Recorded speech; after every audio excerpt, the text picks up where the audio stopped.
Halo teman-teman semuanya, kali ini saya akan mereview lensa dari Tamron, yaitu Tamron 16-30 mm f2,8.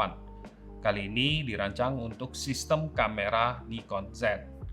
Lensa ini dirancang untuk kamera full frame dan merupakan lensa yang generasi kedua, menggantikan lensa Tamron 17-28 mm f2,8. Jarak fokalnya jadi sedikit lebih fleksibel, tapi beratnya itu mirip sekitar 420 gram. Motor autofocus dan weather sealing-nya juga sudah ditingkatkan. Yuk kita lihat bagaimana desainnya terlebih dahulu. Sekilas saat saya pegang, lensa ini terasa kompak dan juga ringan. Terutama kalau kita bandingkan dengan lensa 16-35 mm pada umumnya. Berat Tamron ini hanya sekitar 400-an gram. Kalau lensa 16-35 mm biasanya beratnya mencapai 600-700 gram. Panjangnya juga relatif pendek, sekitar 10 cm saja dengan diameter filter 67 mm seperti lensa-lensa Tamron pada umumnya. Menurut saya, lensa ini lebih menyerupai lensa berbukaan f4, tapi lensa ini sebenarnya berbukaan lebih besar, yaitu f2,8 konstan dari 16-30 mm. Yang saya suka saat kita mengubah jarak fokal atau zoomnya, dimensi lensa itu tidak berubah. Istilahnya menggunakan internal zoom. Jadi lebih bagus nih untuk jangka panjang karena debu dan kotoran lebih sulit masuk. Dan juga saat kita pasang di gimbal, keseimbangannya lebih terjaga.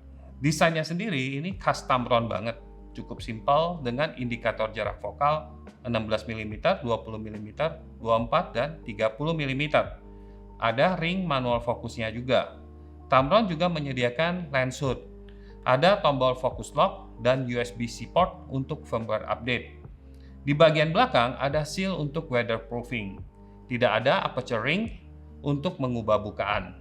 Untuk mengubah bukaan, kita bisa mengubahnya via kamera. Saya telah mencoba lensa ini di kamera Nikon Z6 III. Dan lensa ini terasa seimbang sekali saat dipasang dan enak pakainya. Totalnya kurang lebih sekilo, jadi masih nyaman digunakan saat jalan-jalan. Secara kualitas, optik lensa Tamron ini mendapatkan peningkatan yang lumayan bagus dibandingkan dengan generasi yang pertama. Di f2,8 kita juga bisa melihat ya, sudah sangat tajam di bagian tengah, tapi di bagian tepi agak sedikit menurun, tapi tetap bagus. Hanya ada vignette yang membedakan antara f2,8 dan bukaan yang lebih kecil seperti f5,6. Saat saya memotret langsung ke cahaya matahari, flare dan ghosting itu tidak muncul. Jadi asik banget buat landscape fotografi, misalnya motret sunrise dan juga sunset. Lensa ini juga bisa fokus dalam jarak yang cukup dekat, hanya 19 cm di 16 mm. Jadi kalau teman-teman suka foto close up, itu bisa banget. Dan kalau teman-teman lihat latar belakangnya, blur atau bokehnya itu juga terlihat mulus. Biasanya lensa ultrawide itu agak kurang oke bokehnya, agak sibuk kelihatannya, tapi untuk lensa ini mulus dan aman sekali.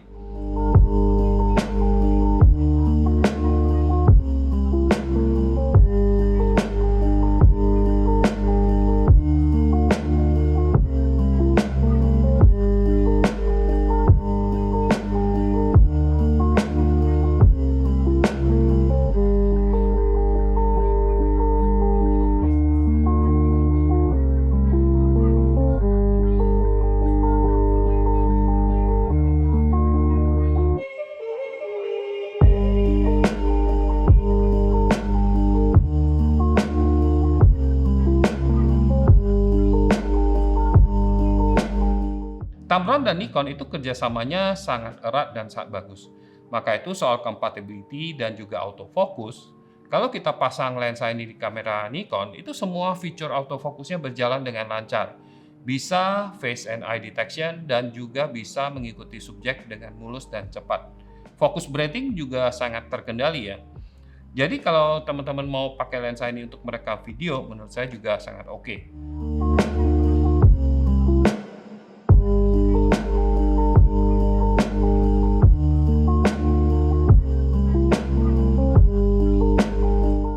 Karena waktu kita berganti jarak fokal lensa atau kita ngezoom, lensa ini nggak memanjang, maka kalau kita pasang di atas gimbal, itu juga asik ya, kita tidak perlu melakukan penyesuaian-penyesuaian lagi.